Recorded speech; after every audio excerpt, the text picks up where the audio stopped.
So I want to ask you guys, so what is the most popular kettlebell exercise? Is it a squat? Nah. Is it a deadlift? Probably not. Is it a swing? I would bet on yes. Why is the swing so beneficial?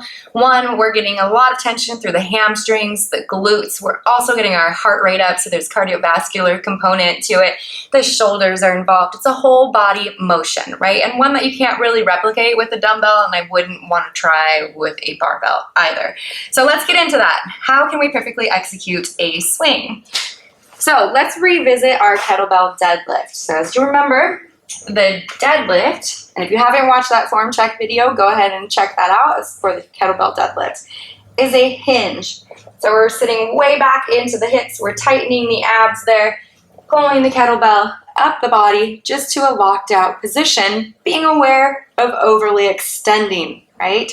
So again, down here, hinge position. So it's very important to master your hinge, your kettlebell deadlift before we move into the swing.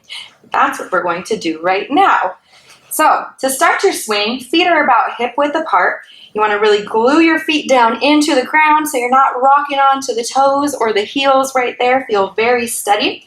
We pick up the kettlebell and we're going to swing it back and lock out at the top. Right there.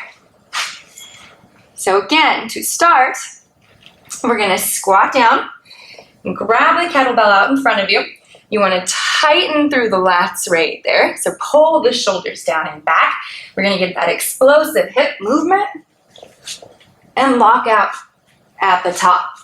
Couple things to remember, and I'll show you this with a little bit of a lighter kettlebell, is that we're not muscling it up with the shoulders.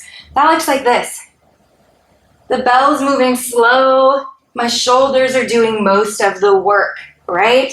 The shoulders are stabilizing here, but they're not pulling the bell up.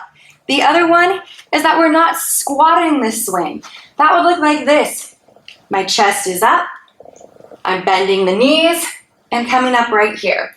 That's why it's so important to really feel out your hinge position here, getting that tension through the hamstrings, through the glutes, coming forward and locking out so we get that nice glute squeeze at the top without overextending there. So that is how you do a kettlebell swing. Let me know how it goes.